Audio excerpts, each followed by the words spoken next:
and you are absolutely listening to the George Espinlove Show, coming to you live from the Funy Farm. Now, with no further ado, here comes Georgie!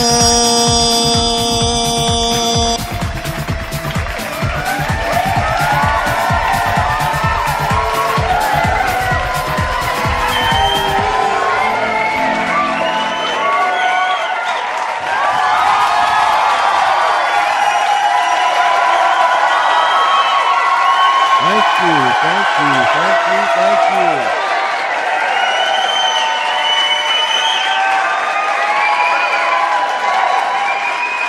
Let me applaud you too. Yeah. Oh my. To all of our friends down the street, around the corner, across this great nation, and around the world. You're listening to the George Espinlove Show that comes to you every night, Monday through Friday at 6:30 p.m. Eastern Time, live from the Funy Farm in a place called Our World. We like it here. This is a place where fantasy and reality are intertwined, and nobody here, no, not one, can tell the difference. Maybe you can, but if you come and join us, if you become part of the Funy Farm, you won't be able to. You'll be just like us. And that's a good thing. I'm just saying. Now, in order to become a member of this Funy Farm, you don't have to buy anything. You don't have to sign anything. You just come in. And because you tuned into the show tonight, we just take it for granted that you want to become a full-fledged loon. So, I say this, welcome to the family. And remember, we are not responsible for any side effects that may occur due to the fact you decided to tune in to the George Espinlove Show tonight. Any side effects, any reactions, we do not accept responsibility. I can't emphasize that enough. And yes, ladies and gentlemen, boys and girls, friends, Romans, and countrymen, you're going to have some side effects. It could be twitching. It could be any number of things, but you will have side effects. People may look at you strange. People may shake their head. People might just sit back and say, I don't understand him or her anymore. But that's all right, because it's a whole lot safer in our world than it is in yours. Email us. GeorgeCE@Comcast.net. GeorgeCE@Comcast.net. And we will respond to you quickly. Boy, do we have one for you tonight. I am telling you, let me say it again. Do we have one tonight? It's gonna be a good one. We had a great weekend. Saturday night, unshackled. Sunday morning, unshackled. Last Friday night, Dina Ray was with us. Wow, did we have a time, and we're working on something special. And I'm excited about it, and I know that you will too when we get it all put together. It's just been a delightful day. Even though it's been a Monday, it's been wet around here. Rain and them great big snowflakes that didn't amount to nothing except make everything wet. They were big white raindrops. And I know some of you, in some places, got 6 inches, 8 inches, a foot. And be careful out there shoveling because that stuff is heavy. But here, where we're at, we're all right, other than being wet and soggy. We're going to take you now to our guest as soon as Charlie gets us hooked up here. Oh, Charlie. Charlie, say hello. Hello. Okay, that's good. Glad you did that. Ladies and gentlemen, we have with us tonight a man by the name of Doug Ten, Ten. Doug 10 Rose. Doug 10 Rose. We'll call him 10. And so, let's bring 10 on board. 10, welcome to the George Espinlove Show. Well, thank you very much, George. Nice to be here. I appreciate you having me. I told the audience that we are going to have us a good one tonight. Yeah, we can have some fun. That's what it's all about. What's all the work for if you can't have any fun? That's my philosophy. Uh-huh. We have people on here from all over the world, from every walk of life. And we've had them. Ministers, politicians, lawyers, judges, actresses, musicians, singers, songwriters, and the list just continues to go on. But I can honestly say, and I do not say this in a negative way, we have yet to have anyone like you. And You've never had a hitchhiker on before, huh? No, sir. We've had the closest we came to it was a fellow that wrote a book, and I'm trying to remember what it was. It won't come to me right now. When he was a young fellow, him and his brother, they lived in Southern California. They went on a journey, and several months later, the brother came back and went to school.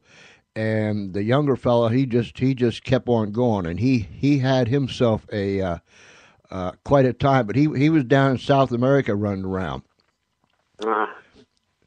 But you are he had a vehicle. It was an old raggedy Rambler, but you had none of those things. Yeah, having a vehicle makes it a whole different animal.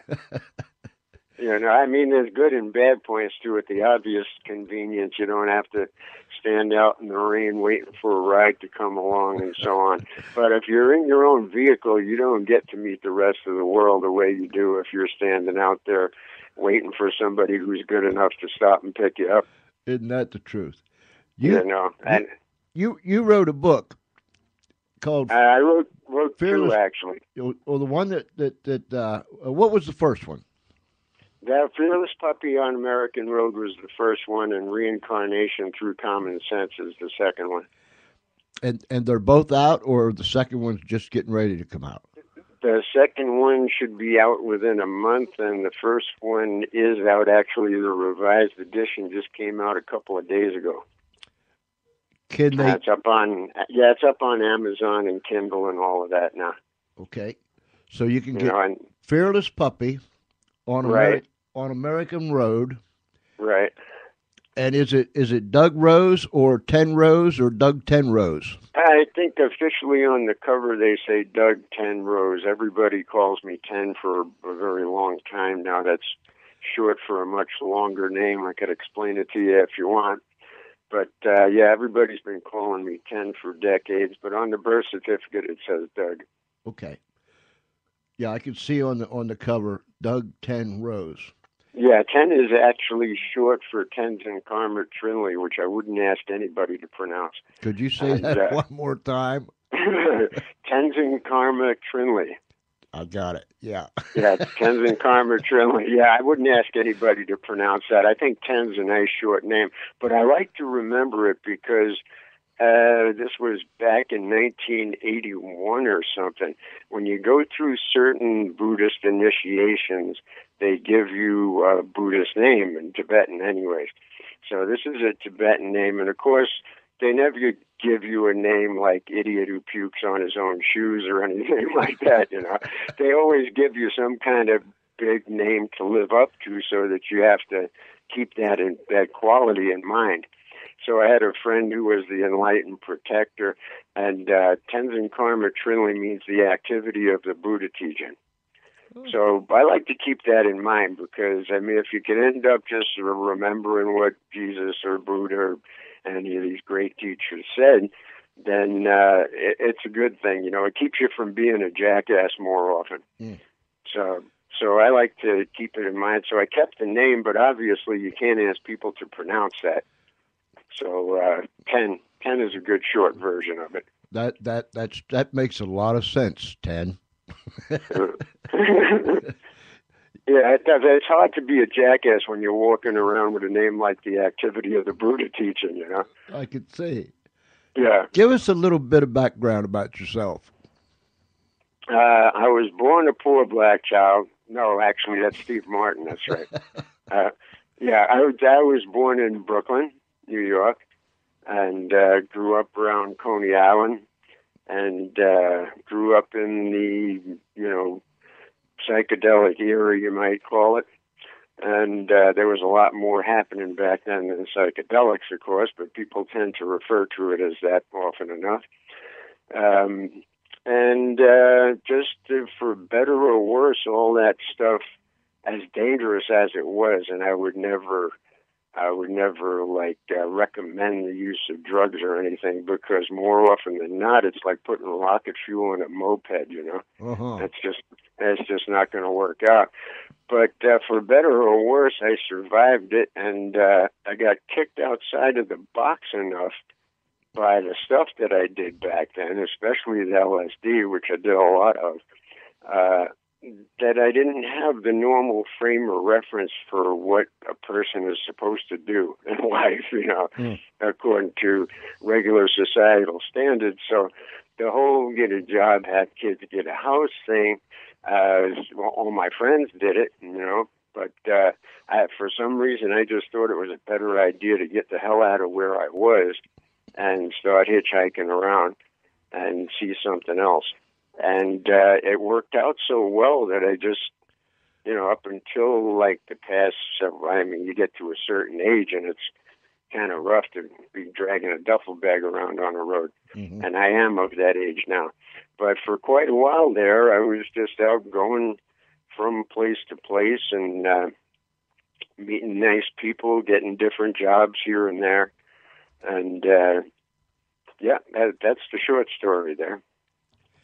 The longer one is in the book. You started hitchhiking when you was 15? Yeah, right about then. Wow.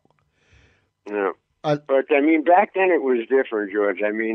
Nowadays you couldn't do it. Right. Like so many things, and you hear our parents and their parents say, nowadays you couldn't do that, but back then we could. And it does hold true for every generation. There are things you can do now with the technology that you could never even dream about back then. Mm-hmm. But there was a comfort and an ease and an optimism and a camaraderie amongst people to a much greater extent back then. It was just a safer, kinder world in a lot of ways. And that's not that people have gotten evil all of a sudden, but it's the information we've been fed has made us so nervous. Half the things that we're nervous about don't even exist as a part of reality. But nonetheless, people are a lot more nervous and scared. And when that happens, of course, then the cooperation goes down. There's so much more emphasis placed on competition than cooperation. And so, the hitchhiking that I did, I don't think it's even a possibility to do it now. But of course, it was pretty ripe at that time. Every Volkswagen van was a guaranteed ride. Mm-hmm. I got picked up by one woman, stayed with her for 2 years. Things like that could happen back then. Right. I like, and ladies and gentlemen, here is Ten's website, and go to it because it's really neat. fearlesspuppy.org. fearlesspuppy.org. Everybody got that? Write it down. fearlesspuppy.org. I like what you have right up front on your webpage, Ten. Fear sucks. Why are so many people running away from things that aren't chasing them? I love that. Explain that to the listeners. Yeah, well, that's fear does suck, and the part of it that sucks is that people are running away largely from things that aren't chasing them. All right? Now, of course, if somebody's shooting at you and you have a fear reaction, you get out of the way, That's smart fear. All right, if some car's bearing down on you and you jump out of the way so you don't get hit, and your heart's in your mouth, and you have this is normal survival fear reaction that you can't really condemn. I mean, it's part of survival. Mm-hmm. But a lot of people are so worried and stressed out about things that they can't affect. You know, you go outside and you start complaining about the weather. Oh, it's too hot, it's too cold. Things that are out of your control, and people complain about things that you're afraid of. I know so many couples that the husband or wife is talking about the other one. Oh, yeah, I wonder who she's... And you hear the other one talking, the other half of that couple. They're saying the same thing. They're all nervous about whether, you know, the husband is screwing somebody else, the wife is... And it's just a non-existent situation, you know? You walk down the street and you hear footsteps behind you. Well, you don't know if that's a Boy Scout or a mugger, but everybody gets paranoid because 1 out of a million times there's a mugger there. Mm-hmm. Whereas 999,999 times out of a million, it's going to be another person who's probably more scared of you than you are of them. True. So these manufactured fears, and a lot of them, unfortunately, are fed to us by the media because they keep giving us look, if anybody's ever watched the news, knows that you don't feel as good after watching it as you did before watching it. Exactly. The human system was not made, the nervous system was not made to hear every bad thing that ever happened in the world within a half an hour. It's just wrong. And we react, you know, I mean, people absorb this kind of stuff, especially after day, year after year of getting that pounded into your head. Now all of a sudden you're walking around scared of shadows. Mm-hmm. Mm-hmm. And do you think because of those things, and that in particular, the creativity that's within each and every one of us is just stifled? No question about it. Not only the creativity, the cooperative spirit. I mean, you want to extend yourself, but you're always afraid of getting taken advantage of, getting hurt, or somebody stealing your stuff, or whatever it is. The love, the wisdom. I mean, it's just layer upon that wisdom. Everybody talks about, that the Buddha or Jesus and Muhammad, whatever your spiritual inclination is, that these people were born special. All right. But I believe that everybody is born with that same special quality of wisdom and intelligence and compassion and kindness in them. But it gets covered over layer upon layer upon layer every day for decades and decades. And finally, you got so much crap on top of all that good stuff that you can't access it. And it certainly squashes your creativity and your happiness, mm-hmm. and the decency and the positive function of the society, because now all of a sudden the whole place is running on defense instead of, negative defense instead of positive offense. You know, I've mentioned this before, excuse me, on the show, that when I lived in Pittsburgh, I was going across one of the many bridges that's there one day, and the sky was blue and the sun was shining, and it was late afternoon, and of course the traffic had slowed down to a crawl going both ways. And so when I was sitting there, I was kind of leaning up over the steering wheel, looking up through the windshield there, and just thinking, man, that is really neat. Blue skies, puffy clouds, sunshine, the whole 9 yards. Well, then I sit back and I started watching people. It was, people were coming the other direction on the bridge, and they were moving just as slow as we were. And I started watching them. Yeah. And I was watching to see if any of them was looking up. And I went the rest of the way across that bridge, and not one single person was looking up. Now, and probably not a whole lot weren't smiling either. No, I was going to say, Some of them had frowns that would have stopped an 8-day clock going backwards, and you could tell that some were just it looked like they was carrying the world on their shoulders, and Yeah. I mean there just wasn't too much good to see coming from the other direction. You know what I mean? Yeah.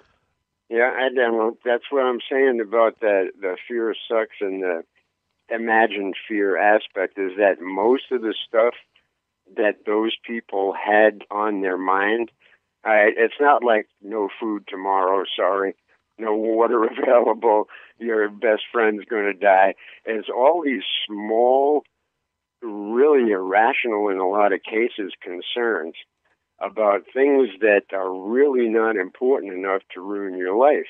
And folks just take them on by habituation. I mean, a lot of people don't know. I'm not, it sounds like I'm saying people are stupid. I don't know. That's not the case.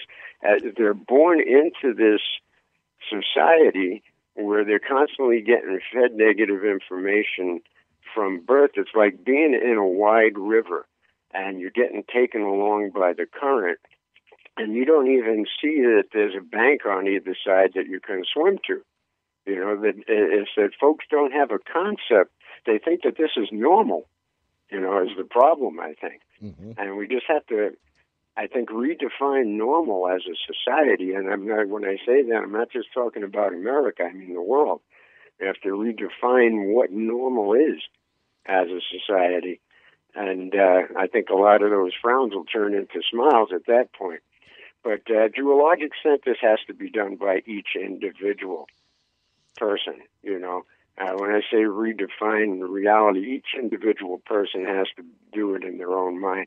I mean, to use the ocean metaphor, everybody's yelling at the ocean to change. Yeah, save me, let's make everything better, come on.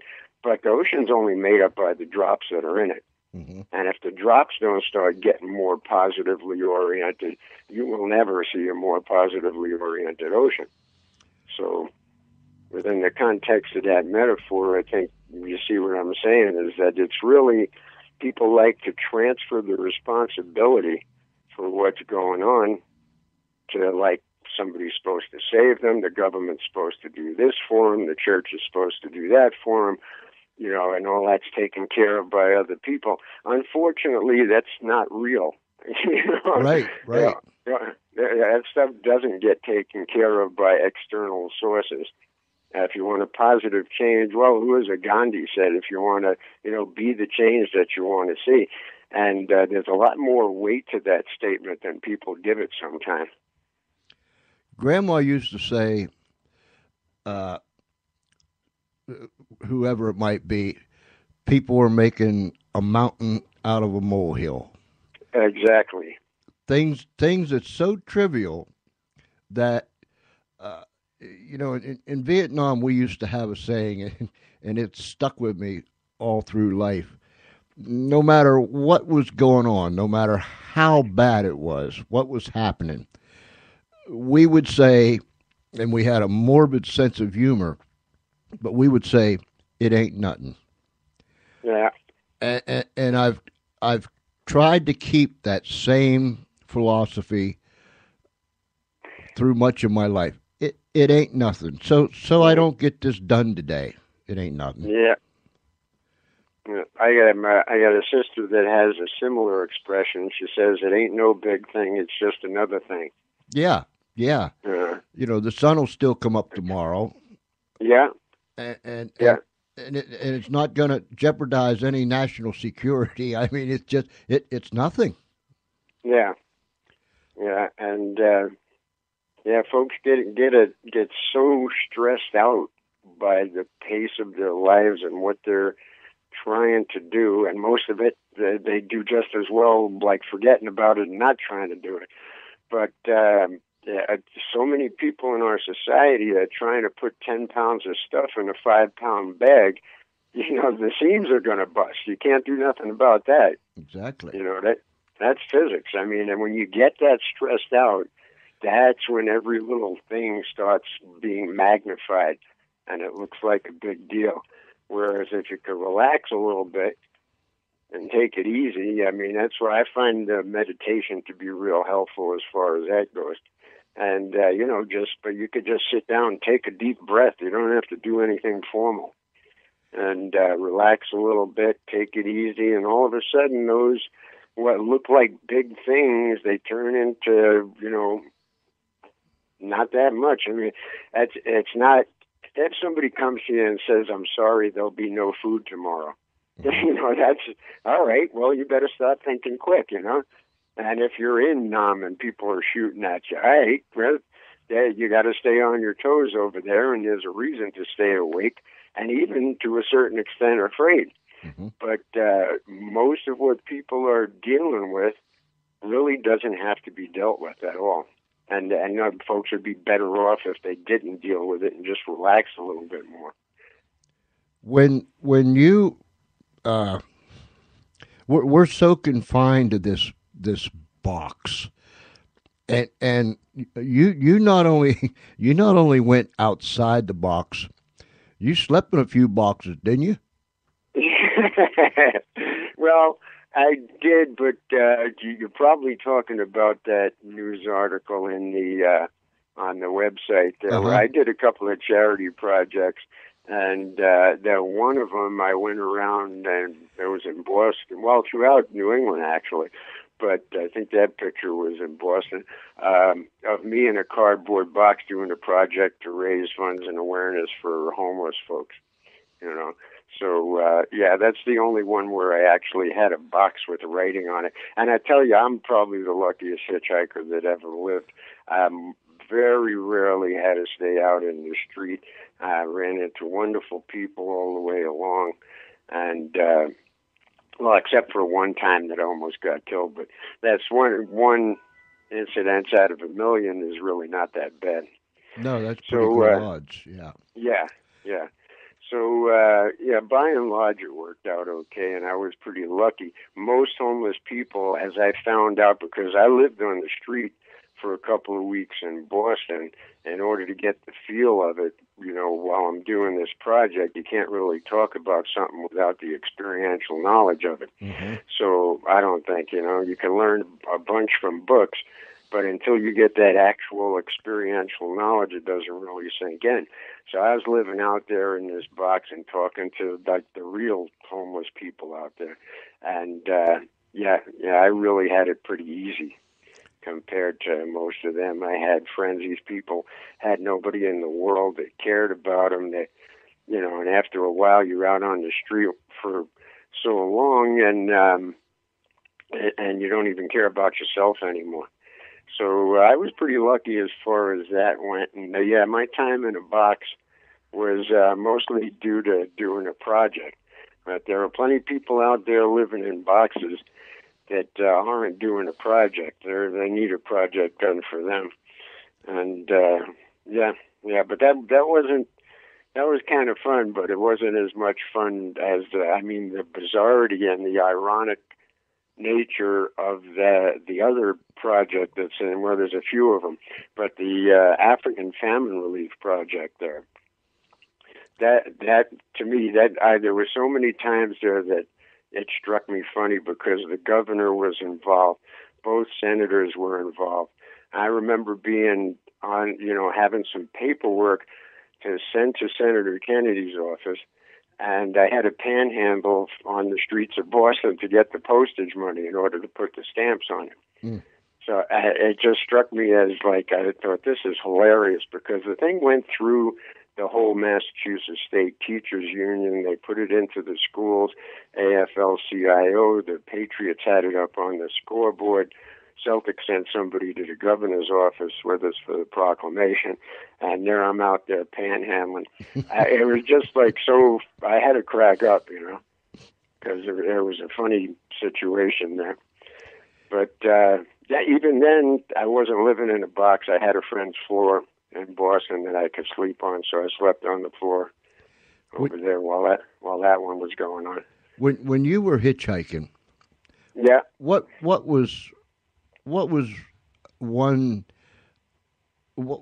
question was you asked the most? What question was I asked the most? How are you doing? How you doing? Yeah, really, people would let you into that. I mean, if somebody's going to stop for you in the first place, and it's not that 1 in a million axe murderer, you know, and if somebody's going to stop for you in the first place, the odds are they're a pretty good-hearted, friendly, sociable kind of person. So it was very rare that I get somebody to stop, pull over, and say, "Hey, what are you doing out here, you idiot? You shouldn't be on the road, blah, blah, blah," because those people would drive by. They wouldn't stop. So if somebody stopped, then, you know, they would just have a normal conversation. They'd just take me for another person. And especially back in the era that I was doing it. I mean, you got to remember, if you see a hitchhiker out on the road today, that's very much a rarity, whereas back then there was a lot of people out sticking their thumb out on the highway. So it really wasn't as peculiar a sight as it would be today. So I really didn't get much in the way of like weird reactions or what are you doing out here, or what are you crazy, or blah, blah, blah, because that wasn't considered so crazy back then. Right. And even the law enforcement people, when they'd see you hitchhiking, they'd just pass you by, you know. So yeah, as long as you're not standing on the highway, you have to stand on the entrance ramp. But if if you're out on the highway, you deserve to get arrested because you can kill somebody like that. Exactly. I mean, a car going by at 70 miles an hour, trying to cut across a lane in order to get over and pull over for you, just by reflex because they see somebody and they're nice enough to want to give them a ride.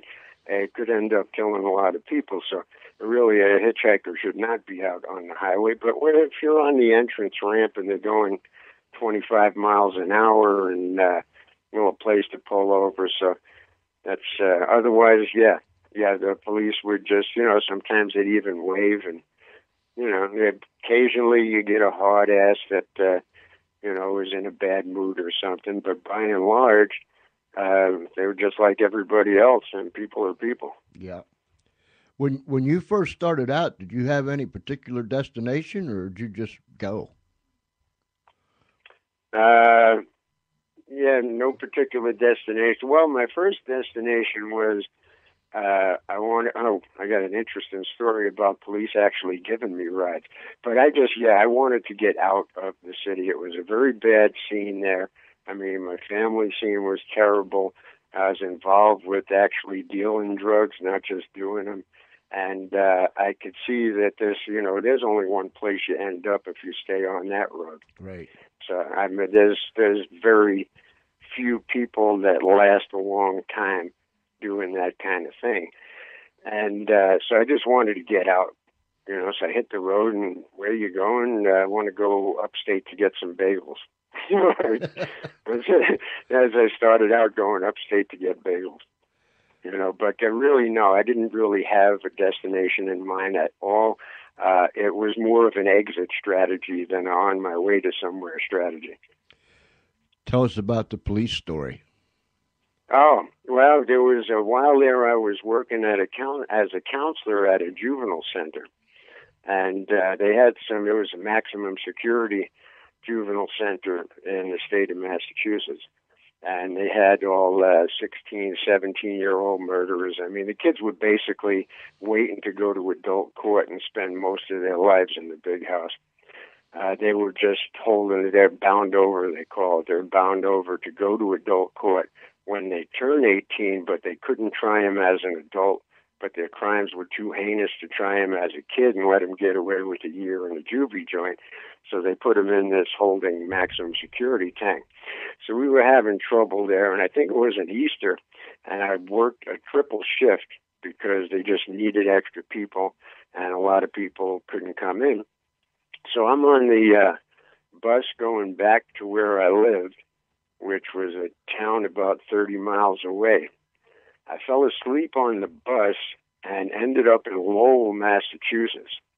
Now, I was in central Massachusetts over by Worcester. You're from Delaware, so you might know that East Coast area some. Anyways, it was a couple 100 miles before I woke up in the middle of the night and on the wrong end of the state.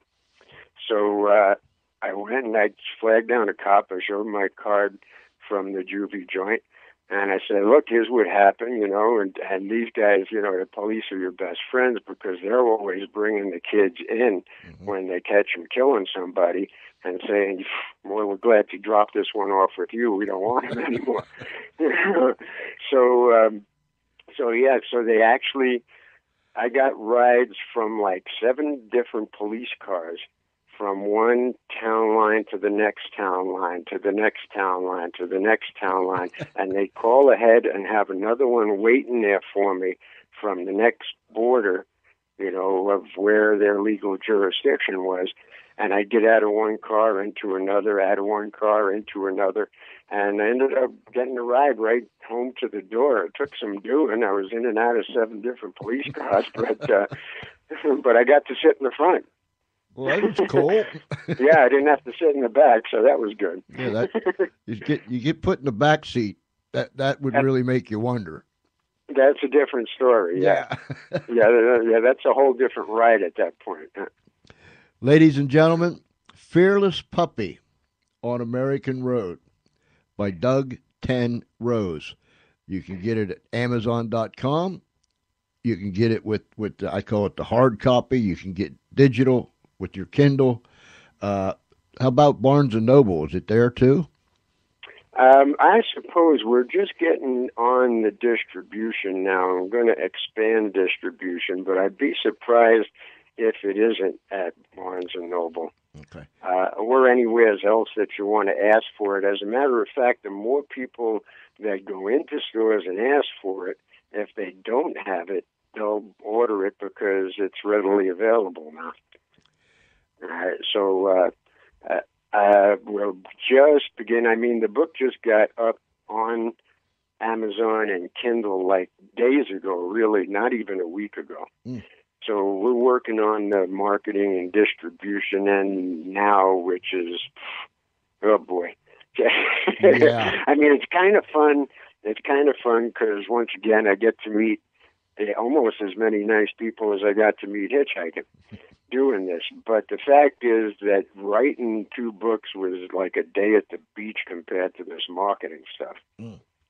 It's like we were saying before, when we were growing up, marketing was going to the store and getting some bread and eggs. That's right. All of a sudden, it's a whole different game. So, it's not easy, but it is fun in a lot of ways, and I'm getting to meet a lot of nice people. And, and hopefully it'll come to something that will help somebody because, I mean, I'm not keeping any of the money from the books. The point of me even starting to write, I never was an author at George. I never had the notion, the idea, or the desire to become a writer. It's completely an accident. I couldn't figure out any other way to get up the kind of money I wanted to sponsor this charity, this next effort here. And so I figured the lottery tickets, the odds are like real bad, Yeah. I better do something a little more constructive than that. And it's not that selling 1 million books, the odds are a whole lot better than winning the lottery, because I don't think they are. But at least there's an improved chance here.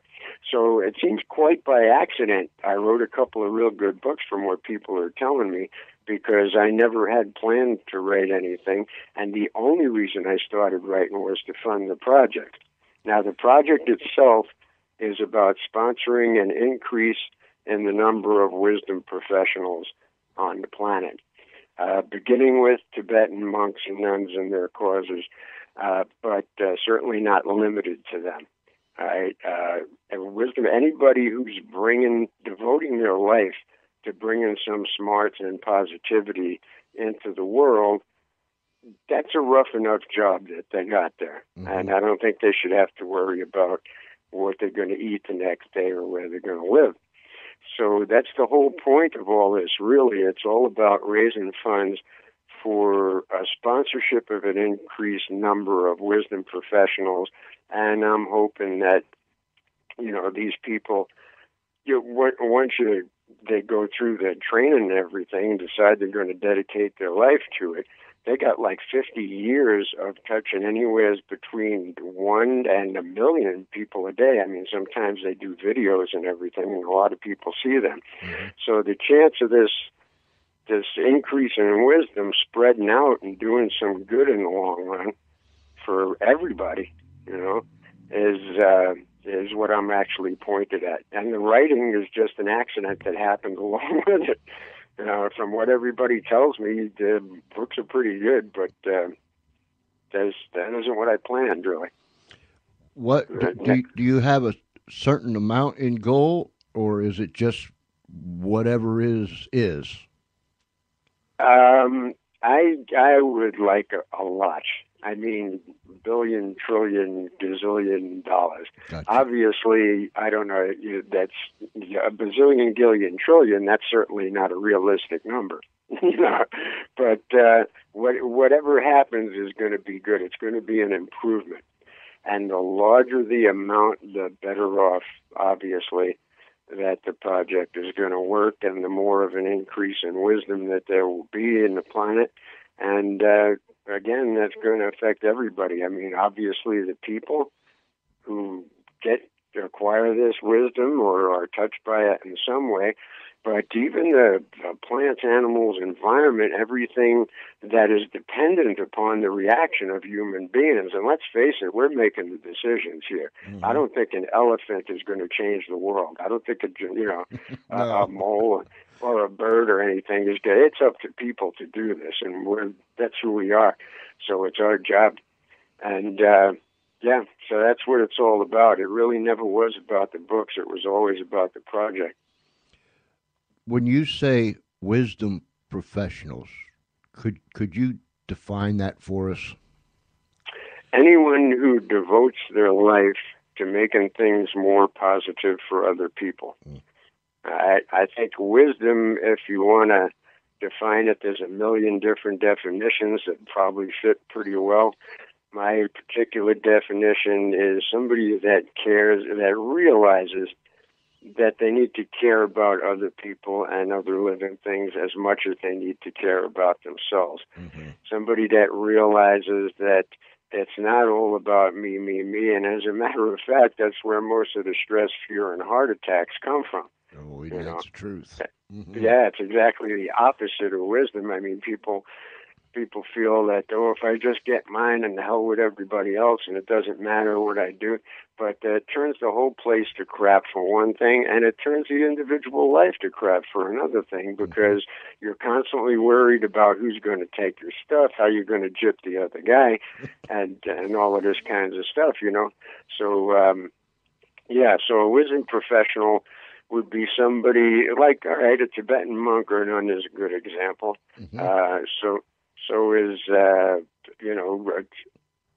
good priest. If somebody wants to go through seminary school and they're really, bent on helping other people, doing it for the right reasons. Mm-hmm. Anybody studying any kind of healing that would apply to a whole bunch of people and help them to feel better.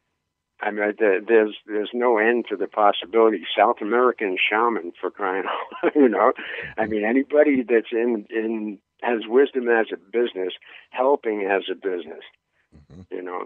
And I don't mean like literally doing business with it, but that's the business of their life. Right. That's what's important to them, I think qualifies as definitely has nothing to do with religion or nationality or anything like that. I just picked Tibetans first because they're the most obvious example. Mm-hmm. I mean, this whole culture is wisdom based, so they're the most obvious example that I can think of right away. And so I figure we'll start with that, but they're certainly not limited to that.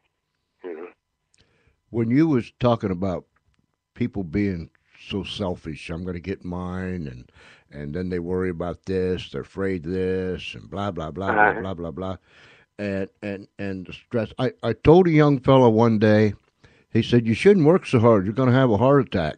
And I said, look, hard work don't give you heart attacks. It's the stress that gives you heart attack. Absolutely. Yeah. I said, so you see, number one, I'm not worried about it. So there I have no stress. And he just looked at me like I had two heads. I said, you go home and think about that for a while. I never did hear from him after that. But anyways. Well, hopefully he picked it up, you know. I mean, there you go. You did your wisdom professional thing right there. Yeah, I hope he picked it up. But you know, whoever said no man is an island, boy, if that wasn't the truth, because whether we're negative or positive, we're affecting someone around us all the time, right? Definitely, even if you're not trying to, even if it happens by accident, like those people when you're driving across the bridge and you see everybody frowning and not looking up and nobody's smiling. All right, doesn't have any like real concrete effect on you, but it could, because your attitude. I mean, if you were driving that same road and you saw everybody smiling and having a good time, there's more of a tendency that it's going to lift your mood. Right. Whereas if you don't, and when these things get graduated past the point of just whether it's a smile or a frown, then you get people actually doing some damage to each other, and it gets pretty severe. But yeah, without question, I mean that no man is even a peninsula, much less an island. Exactly. Yeah, and I'll tell you, Ten. By the time I got to the end of the bridge, I wasn't feeling too spiffy. I mean, I wasn't ready to jump off the bridge or anything like that, but I was sad because I was trying to figure out why. Why nobody? You know what I mean? And it kind of like threw me for a loop. And that was years and years and years ago, and I have never forgotten that. And now through the years after that, even today, I watch people when I'm in the truck or the car or whatever. I watch people to see the expressions on their face. Some people are snarling. I mean, they just get downright angry. Yeah, well, I'm from New York City, and you can actually see people walking down the street yelling at themselves, literally out loud yelling at themselves. You know, and it's spooky. It is a little bit spooky because, for the same reason, I haven't watched a full newscast in 30 years. I mean, nobody feels better after watching the news. Exactly. You know, and that's just true. And it's not that those things aren't going on. They're real happenings. I mean, there's really a war over here. There was really a fire over there. There was really that robbery over there. But just to have all that negative information fed into you without the positive counterparts to balance it out a little bit, all in one concentrated dose like that, and repetitive and consistently being drilled into you, this doesn't put people in a better mood. That leads to the stress, which leads to the violence and all the other problems, not to mention the drug addiction and everything else that comes with it. You know, I read, it's been quite some time ago, I read that 50% of America is on some kind of antidepressant pill. Yeah, and this is prescription medicine. This isn't street drugs. I mean, more people die of prescription medicine than heroin, cocaine, and everything else you can think of put together. You know, it's suicide, murder, add them all up, and more people die of prescription drugs than that. So it's a pretty spooky thing, you know, to think about that. That's a realistic fear. Now, see, there's made-up fears. You run away from things that aren't chasing you. Yeah, that's something that might really be chasing you. I mean, if you come up and, well, you see the ads on TV, I don't know how people take this damn stuff, to tell you the truth, because in order to get over asthma, you got to risk a heart attack, cancer, liver failure, and, you know, blotchy skin, and your eyes may fall out, and your eardrums may blow up, and they got all these, like, weird warnings about, and this is what, to like clear up your acne, you're taking this stuff. I mean, you know, it's incredible that people go for it. And that's what I was saying before. I mean, you can blame that on the ocean, and it's a realistic, you know, approach in a certain respect.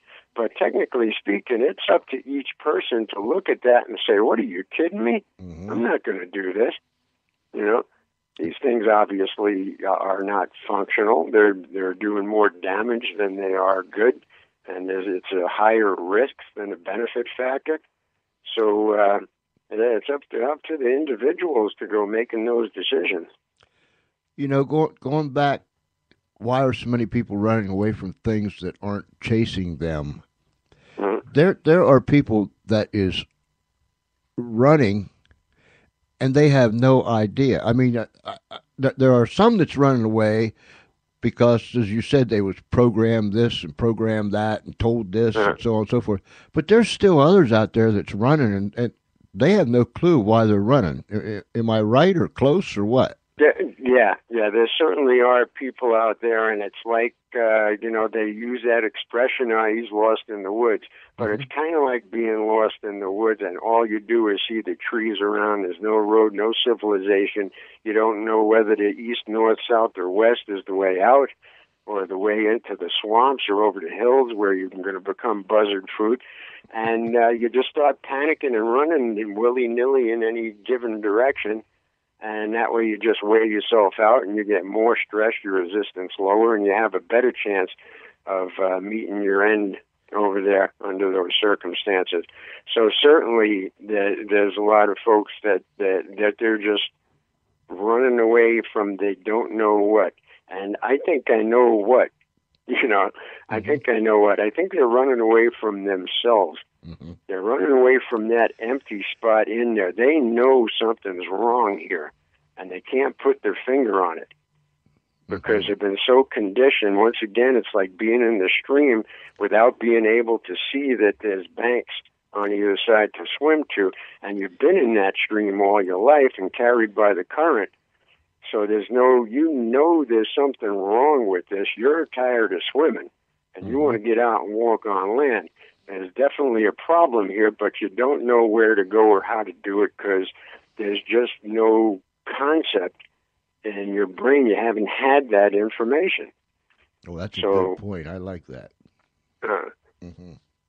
Yeah, I mean, to people, everybody, that one's evil and that one's real bad. But it's a lot more a case of ignorant than evil, I think. Yes. Yeah, they people just don't know. They just don't know. Period. They're somewhere, but they don't know why they're there or how to get away from where they're at. Like you said, they're out there in the middle. And they think these things they do are normal. I knew a person upstate New York who was in the construction business, watering the concrete and like doing slip shoddy work. And I said, what the hell, that's going to come back and bite you in the ass sooner or later, I mean, people are going to start noticing. And they go, oh, that's just business.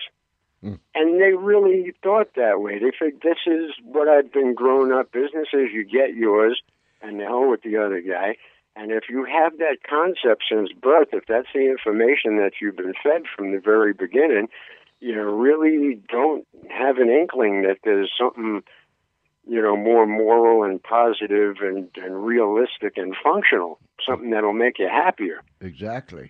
That's out there, because that's not going to, I mean, you may make a couple of extra bucks on that watered down concrete, but if you're thinking about the jackass that you're being, and that's an innate human quality, there's not too many folks that are going to be smiling and say, I'm doing a wonderful thing when they're doing something like that. So, I mean, it does nothing even for the person who's doing it, and thinks that they're making out by it. Look at all these nasty people that are stealing stuff and whether it's on Wall Street or in private business or little retail stores, or whether it's a guy who goes in and robs a bank. They think that this is doing them some good, but a lot of these people are so... They're lost in the woods. They're running away from themselves because they're dissatisfied with what they're doing with their life. They're not aware of this, usually, but they're so dissatisfied with what life is that the next thing you know, you got a heart attack happening, you got cancer. I mean, this is country of epidemic obesity, and all sorts of diseases that come along with just an unfulfilled life. I mean, it's like, you ever see that movie, The Matrix? Yes. All right, so it's like that where, well, the way I see it anyways, where folks know that something is wrong, but they can't put their finger on exactly what it is because they've been swimming in that something is wrong all their life since birth, and they think that's what it is. And it doesn't enter a lot of people's minds that there's an option to this, to the way they're doing it, you know? And they just feel stuck and frustrated and stymied in what they're doing, and they don't realize that it's just as simple as changing your mind. That's it. Yeah. That's the whole ball of wax. Just change your mind. It's your mind. And too many people don't want to take the responsibility for having their own mind. They want the government will handle that part, the church will handle that part, my wife will handle that part, my husband will handle that part. They want to take the responsibility for living your own life. Well, then you're dancing like a puppet on borrowed strings. Do you believe that's why people are so restless and they're always looking, well, if I just go over here, or if I go over here, well, I got to go over there, or let's go over here. They're just... Yeah, but you know the old expression, George, no matter where you go, there you are. Exactly. That's what I was going to say. You can't get away from yourself. Exactly. And if you're dissatisfied with the way life is going and you feel like something is broke and you just can't get to it to fix it, then that's a pretty frustrated and stress-producing situation. And you can go on all the vacations you want and like drown it with alcohol and drugs or whatever you want to do, and it doesn't matter because you're still going to be wherever you are. And if you have that empty feeling, unless you change your mind, readjust your attitude, and decide you want to live more positively and do something that's more in your interest and in everybody else's interest to boot, then it doesn't matter what you do. You're stuck and frustrated with something, with a life that's broken, and you don't think it can be fixed, and you don't know how to fix it, and in a lot of cases, people don't even think it can be fixed. This is what it is, you know. That's just the way it is, and people don't realize that that's just the way it is something you build yourself every day. It's not just the way it is because somebody else told you to. If you believe it, if you believe that somebody tells you that's just the way it is and you believe that, well, then, yeah, you've made it the way it is. Right. But there's no reason why, and it's actually our obligation to look at things that aren't working and say, wait a minute, that's the way it is right now. I don't like it. I have to do something to change it. And then you take some kind of positive action in that direction. You know, it's like people who they don't like what they're doing for work. They're flipping burgers at McDonald's or whatever, and they're not happy about it. And they get up and decide to take themselves to school and learn how to work a computer or hammer a nail or whatever you want to apprentice in, and they go out and change. Well, we got to take, as a planet, as individuals on the planet, the same kind of responsibility for intelligence that we take for making a living. Got to take the same kind of responsibility for changing our minds as we do for changing our incomes in such a circumstance. You know what I mean? Yes, that's some good, solid, I mean, grounded points. And you know, Ten, we people, and I'm a people. Yes, you are. Yeah, we people, and I'm a people. We make things so complicated, so difficult, when the remedy, the answer, isn't really that hard, is it? Well, not only isn't the answer that hard, but a lot of times the answer is simplification. Yeah, the answer itself is simplification. If you start like saying, come on, that's not as important as I thought it was, and no, I'm not going to let that bother me, and you're sweeping stuff off the side, taking off layers of crap from your happiness, and just simplifying everything, that, you know, I mean, what a lot of people, a lot of these counselors that I've run into and working with juvenile delinquents a bit, I've run into a bunch of them, and they always have the, like, get the clutter off your desk kind of thing, you know, because you got 1,000 different things to think about, and 900 of them don't need thinking about. They don't need your attention. All right? You're not going to change the weather. All right? Grab an umbrella, put on a coat, shut up, and go to work. You know, you're not going to change the weather. There's no sense spending a half an hour complaining about it. Exactly. You know? So clear the clutter out of your mind. The simplification. It's just like you said, George. A lot of it is that people are running around in a very unnecessary complexity in their life. I know people who spend one whole day a month. I mean, that's it, a full day shot just making out their bills and doing the paperwork. Now, how many bills can you have? I mean, what? There's one for the cable and one for the phone and one for the car and one for the car insurance. But, I mean, somebody's got, these people, I watch them do it, they must have like a couple of hundred bills or something, because how does it take you all day to do that? Right. That's obviously something that's it's been made too complicated. And it's as simple as changing your mind. Wow. To fix that. Ladies and gentlemen, go to Amazon.com. Fearless Puppy on American Road by Doug 10, that's T-E-N, Doug 10 Rose. Go to his website, fearlesspuppy.org. That's fearlesspuppy.org.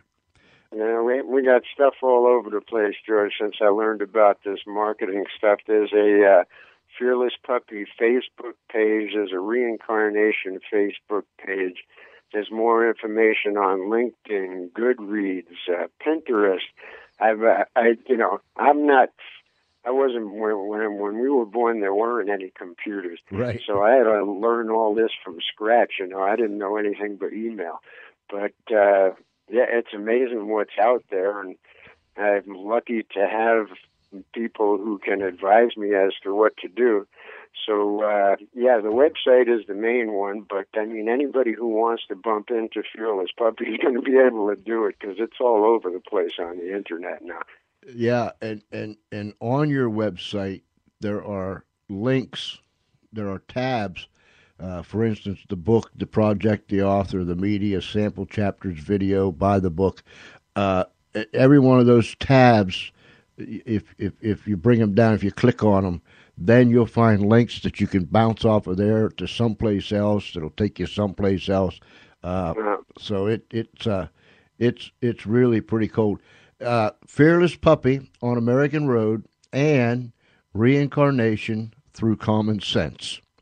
That ought to be interesting too.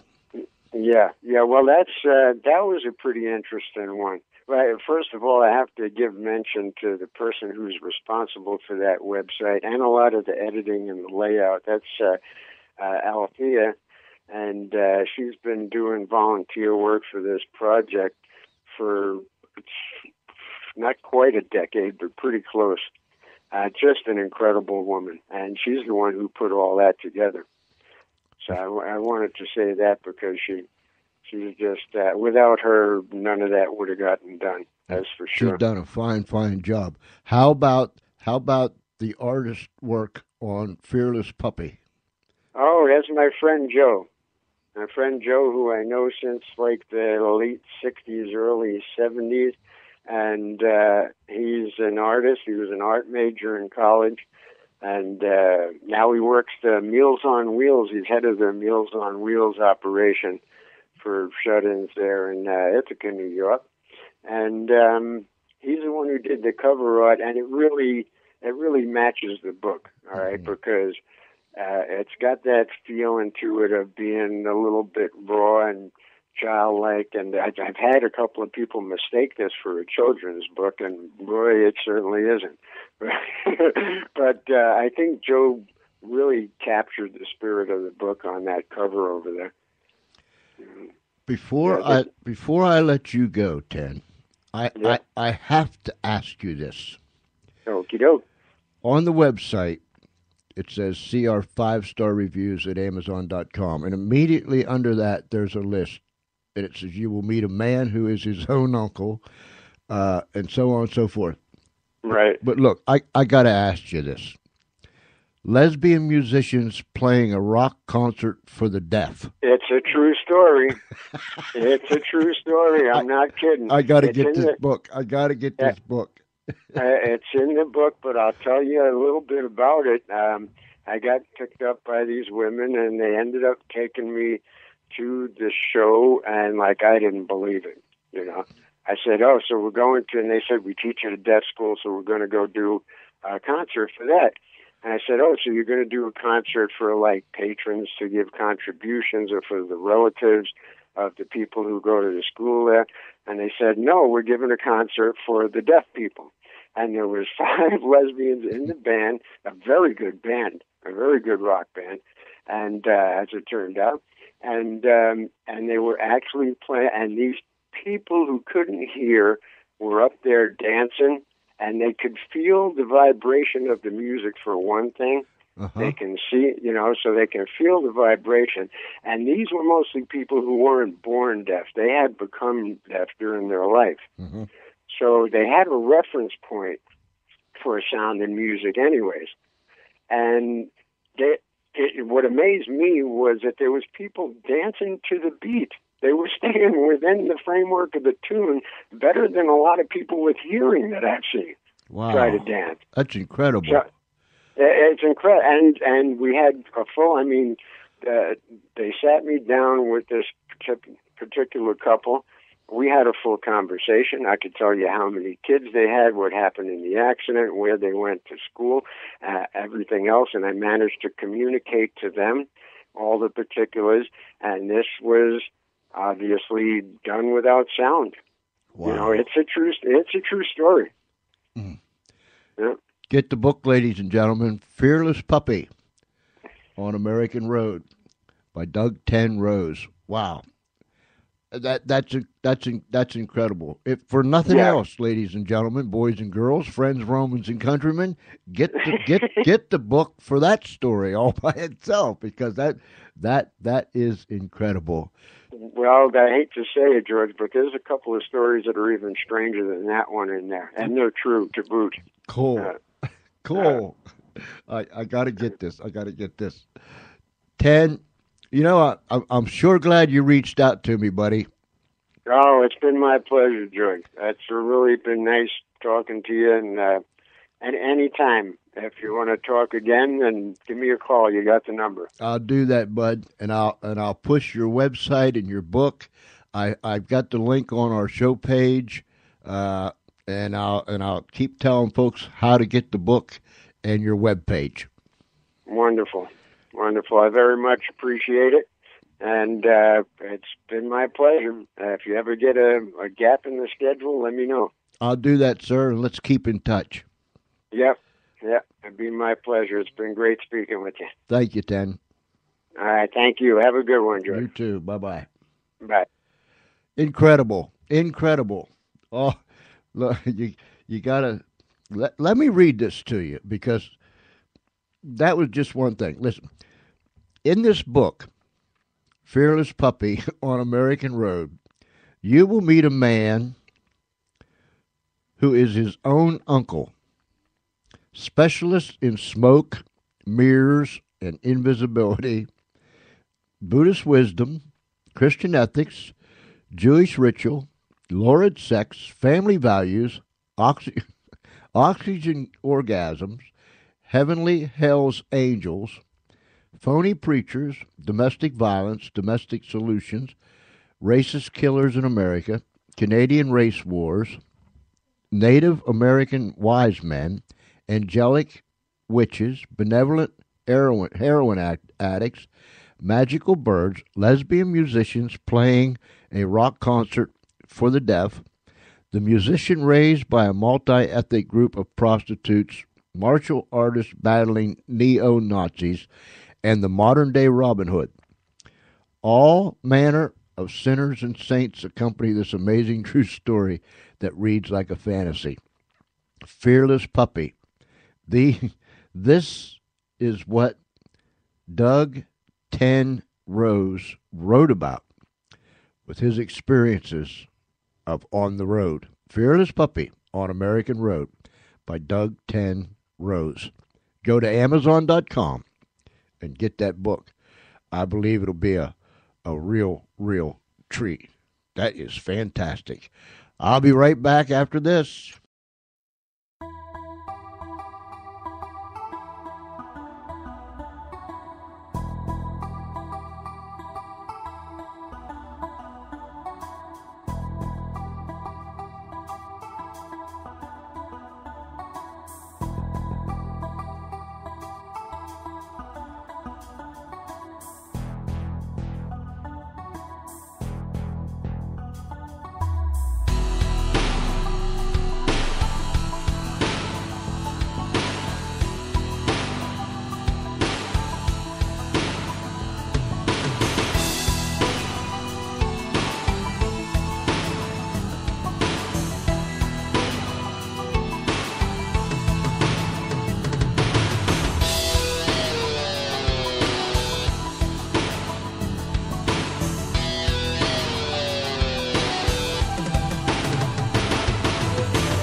received Silentaria. Wow, that'll loosen you up a little bit. And listen, to all of our friends, I'll get it right. To all my friends everywhere, thanks for tuning in tonight and hanging with us. Wow, that was, we had a great guest, Doug 10, Ten, Doug 10 Rose, who has written the book Fearless Puppy on American Road. Tremendous. Doug 10 Rose. Go to Amazon.com. You can get it in the hard copy or Kindle. And there are some fantastic stories, true stories of his adventures as when he left home at 15 years old and spent the next 35 years hitchhiking throughout the country. My, oh my. A lot of experience. A lot of experiences. Is that right, George? A lot of experiences? I don't know. Charlie, is that right? Experiences? Oh, you mean experiences. I got you. Okay. But anyhow, go to his website, fearlesspuppy.org, and there you can just bring the tabs down, the book, the project, the author, so on and so forth. Bring them tabs down, and you can read all about it, and then hit the links, and it'll take you other places, and it looks like a fun read. I'm going to get it. And I'm not just saying that. I'm going to get it. Fearless Puppy on the Road by Doug 10 Rose. Wow. I hope you had a great Monday. I did, other than being a little soggy around here, like I said in the beginning of the show. And, of course, it could be like some places. They got 17 inches and 12 inches and 6 inches and 8 inches. And it could be worse, I guess, around here if we'd had all that stuff. But we don't. But nonetheless, you can have a great day, even if it's raining, snowing, whatever's going on. You can have a great day. And when you wake up tomorrow morning, do this. Number one, when you open your eyes, be thankful that you opened your eyes. I mean, we just take so much for granted, don't we? We just open our eyes, and one of the first sounds that comes from our mouth is, or something similar. I hate to get up. Now, me, and in my world, I don't have that problem. I'm excited when I get up, and I get up at 3 o'clock every morning, or sometimes before that. I'm excited when I get up because it's another day. I figure this way. I'm going to be dead for a long time. You know what I'm saying? So I don't want to lay down too much because I'm wasting time. I'm just wasting time. And there's just so much to do. But tomorrow morning, when you wake up, you open your eyes. Think about it before you say, I gotta go to work. Or, oh, that alarm. Or, blah, blah, blah, blah.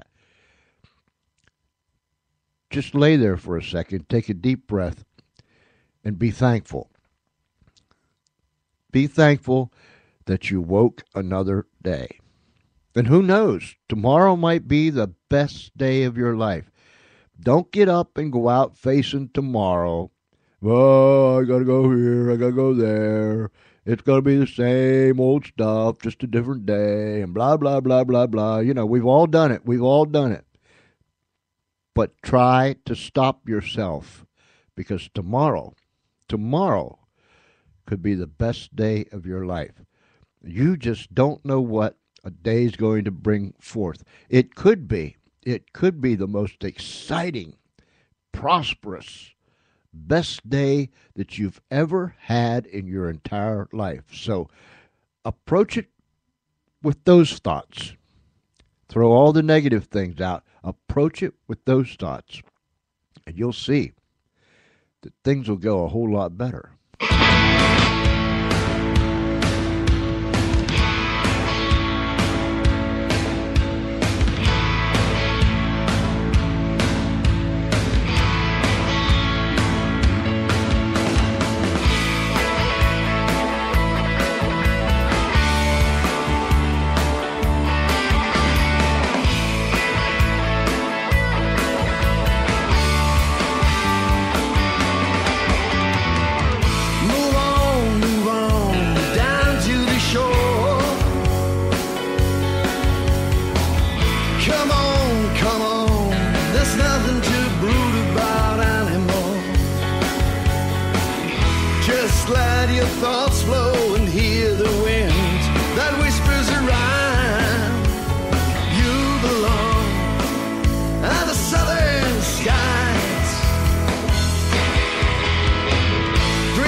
it's getting dark, but you're wired to the moon and the starlight. Well, you really have a line. You belong on the southern skies. On the southern skies. I'll stray and watch the moon until the southern skies blue. On the southern skies. I ride an open highway and your eyes are bright on the southern skies.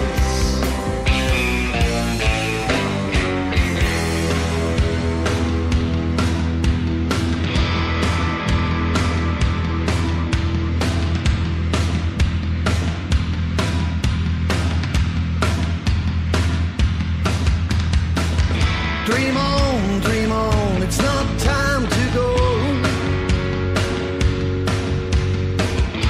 The sun is burning, the whole sky's a great light show. Nothing lasts forever, so get the most out of this time. You belong on the southern skies. On the southern skies. I'll stray and watch the moon until the southern skies are blue. On the southern skies. I ride an open highway and your eyes are bright on the southern skies. On the southern skies. I stray and watch the moon until the southern skies are blue. On the southern skies. I ride an open highway and your eyes are bright on the southern skies. On the southern skies. Your cell phone presents an incoming call. It's not an alert. It's not a text message. It's a real call. And get this, it could be anybody, from your next door neighbor to a wrong number. To get your incoming call, just pick up the phone now. And if you act in the next 5 seconds, you'll prevent it from going to voicemail. Get your incoming call now. We are not responsible for the content of your call. Rain, rain, rain won't bring you down. You're an ever-tiring flame.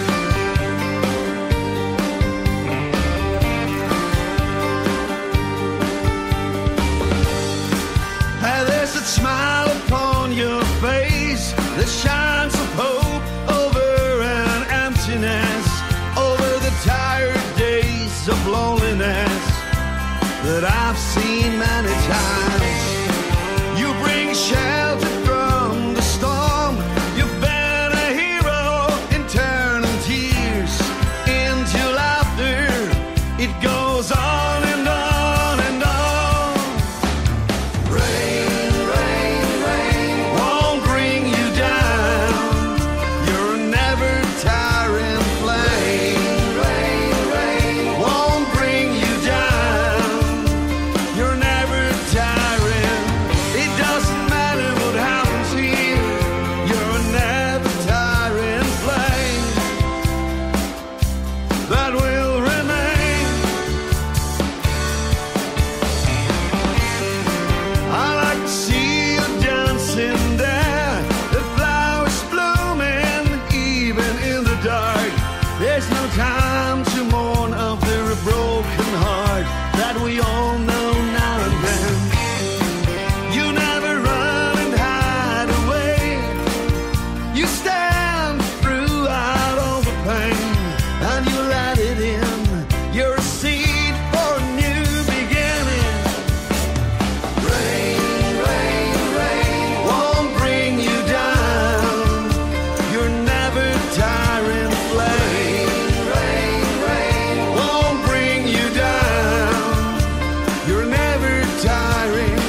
You're so hard and tough. You're so hard and tough. You're so hard and tough. You're never tiring flame. So hard and tough. You're so hard and tough. You're so hard and tough. You're never tiring flame. Rain, rain, rain won't bring you down. You're never tiring flame. Rain, rain, rain won't bring you down. You're never tiring. It doesn't matter what happens here. It doesn't matter what happens here. It doesn't matter what happens here. You're never tiring flame that will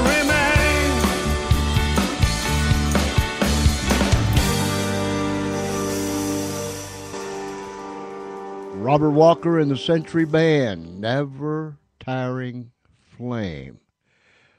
I want to say hello to my buddy Lou. He's in the chat room. And Jen, she was in the chat room. I think she's gone now, but it's good to have them there. Hey, listen, speaking of chat rooms, we've been working on this Skype thingy, and we got it.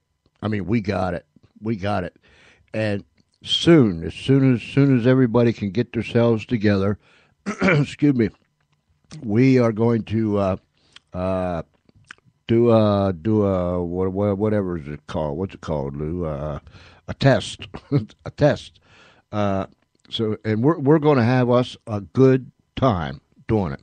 So, stay tuned. Stay tuned. I've checked out everything on my end. We got it. We got it.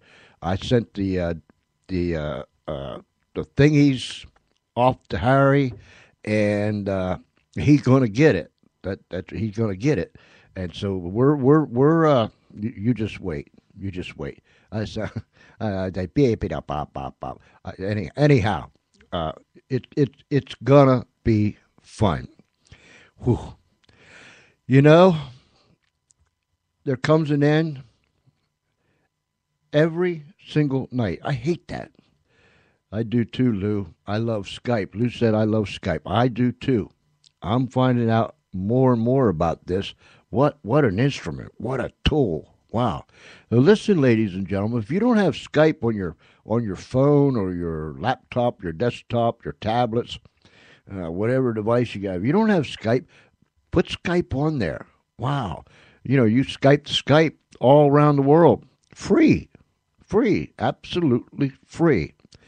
The only reason we got a Skype number was for people that don't have Skype. They have a cell phone and or a landline, and they can just call that number. But everyone else, it's free. If you're on Skype, it's free.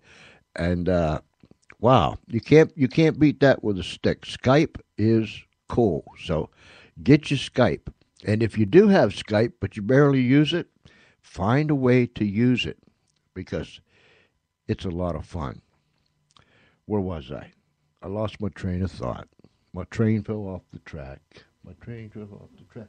Is it over here? No, it's not over there. I'm looking over here. It's not over here. Oh, well, it left me. It'll come back. It will come back sooner or later. Huh.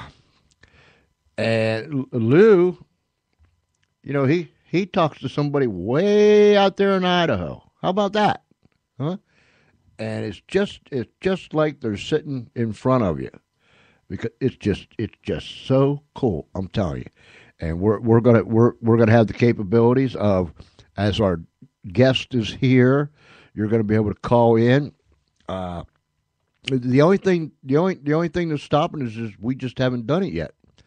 But when we have a guest, you're gonna be able to call in and talk to the guest and ask him questions or her questions or whatever, and you'll be able to talk to the guest. The guest will talk to you. I can talk to both of you, and everybody will hear all of us. And then we're gonna have like round table talks. Some night Lou and Harry Burke over there in Ireland, and Graham over there in Italy, and me. We're just going to all get on here, and we're just going to have us a little chit chat, and people can call in and ask us questions and do so on and so forth, and it's just going to be fun. We've got some educational shows that's set up. I'm going to have the total tutor from Pittsburgh and a principal from a local school district and a lady that homeschools. We're going to do a roundtable discussion about this, that, those, and these. Oh my! I mean, it's just. It's going to be endless. I got some law enforcement people in different parts of the state that we're going to hook up, and we're going to discuss some real important things. It's just endless. It's just endless. But we got it. All we have to do now is just implement it. So you hang in there, and one of these nights, very, very soon, perhaps this week, we'll open up the Skype line and we'll have a guest on there, and you can talk to them. But anyhow, I'm just lip tripping here and running my lips. Man, I don't know. I'm trying to think and talk at the same time. I can't do that. But anyways, do this. There is a man that served on the USS Pueblo that was captured by the North Koreans back in 1967. And the crew was held captive for quite some time. In fact, the North Koreans still have our USS Pueblo. But nonetheless, in that fiasco, it was a surveillance ship. In that fiasco, one of the crew members was killed. The captain did not scuttle the ship, and they were captured and taken to North Korea. They were in international waters when this happened, but nonetheless. I know a man, I haven't seen him for many, many moons, that was on that ship. And I want him to tell his story now. This man is very laid back. No limelight, no applaud, no accolades, none of those things. Very humble. He's been like that. He's a few years older than I am, several years older than I am, but he's been like that ever since he was a young fella. Hopefully, I can get this man, if he doesn't come on live, perhaps I can sit down with him in his home and he can tell me the story on tape. If need be, I'll never mention his name. So when you're praying tonight, would you just say a little prayer that perhaps God will help us out here a little bit, and when I contact this man, we'll be able to work out some kind of arrangement. I think the story needs to be told. There's other men that served on the Pueblo, and they have reunions, and he goes to the reunions and stuff. But as far as being right out front, he isn't one of those type of people. Or perhaps he can point us in the direction of someone that would come on the show. But I sure would like to have him or someone else, or him and someone else. I'd like to have the whole crew that's still living on the show if I could get them, because it's an account that America should hear, must hear. It's a part of our history. And so when you pray tonight, will you just ask God to kind of make a way that we can get this story out there on the George Espinlove Show? I sure would appreciate it. Well, ladies and gentlemen, now that I lip dripped all that time, let me see what I'm doing here. Charlie, say goodbye. Bye. Okay, all right. Oh, I'm telling you, he's such a louse sometimes. He's just a real ham bone. Say goodbye again, Charlie. Bye. Bye-bye. Yeah, bye. Okay. He acts so innocent. Oh, he's a mischievous little devil. Wow. Hey, it's time to go. It's time to hit the trail. It's time to leave. But I want to thank Doug 10 Rose before we go. Go to his website, fearlesspuppy.org, fearlesspuppy.org. And there you'll see the book, Fearless Puppy on American Roads by Doug 10 Rose. Cruise through his website, hit all those tabs, go in there and bounce all over the links, but the end result is get that book because it's got to be a good one. I'm going to get it. It's got to be a good one. And I thank him for taking the time and being with us tonight. Thank you, Jen, for stopping in the chat room. Thank you, Lou. Love you, buddy. Hang in there. Be careful. You're driving, so be careful. And everybody else, wherever you might be, if it's nighttime, have a good night. If it's already tomorrow, have a good day. But regardless of what it is and where you're at, just remember, we care about you. Email me, George C.E. That's George C.E. at Comcast.net. George C.E. at Comcast.net. And we'll be quick to reply to you. So until tomorrow night, same time, same station, right here on the Spreaker Network. Tune in, 6:30 p.m. Eastern Time, right here. 6:30 p.m. tomorrow night, Eastern Time, right here. And so, until then, ladies and gentlemen, boys and girls, friends, Romans and countrymen, and anyone else that's listening, stay safe, have a good night, and God just bless you real, real good. Good night, everybody.